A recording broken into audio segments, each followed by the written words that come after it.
ఈ మధ్య కాలంలో గమనిస్తే దైవ సేవకుల పిల్లలు ఎక్కువగా చెడిపోతున్నారండి. ఎందుకు? బైబిల్‌లో కూడా గమనిస్తే అనేక సందర్భాలలో ఇటువంటి సంఘటనలు చూస్తాం.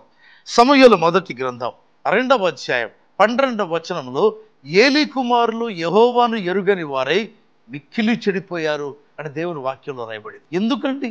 అంత గొప్ప యాజకుడు ఏలీ యొక్క కుమారులు అంతగా చెడిపోయారు.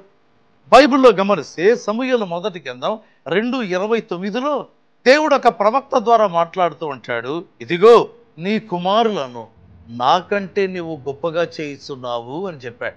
ఏలీ కుమారులు స్త్రీలతో వ్యభిచారం చేయడం ఎంత భయంకరమైన పాపమో, ఏలీ కూడా పాపం చేశాడు. ఏంటి?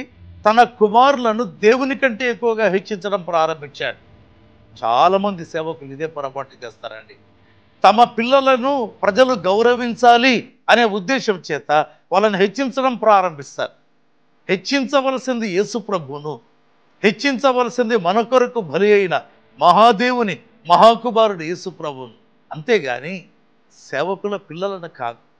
ఆ పిల్లలు సేవకులైనప్పుడు ప్రజలు గౌరవిస్తారు, అంతేగాని సేవకుడు తన పిల్లలను హెచ్చించడం, అది కూడా దేవుని కంటే ఎక్కువగా. అక్కడండి అసలు సమస్య.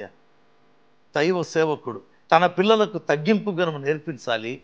ప్రతి విశ్వాసి కూడా తాను, తన పిల్లలు దేవుని ఎదుట సిలువ వేయబడిన అనుభవం కలిగి ఉండాలి. ప్రభు మీతో మాట్లాడుగాక. ఆమేన్.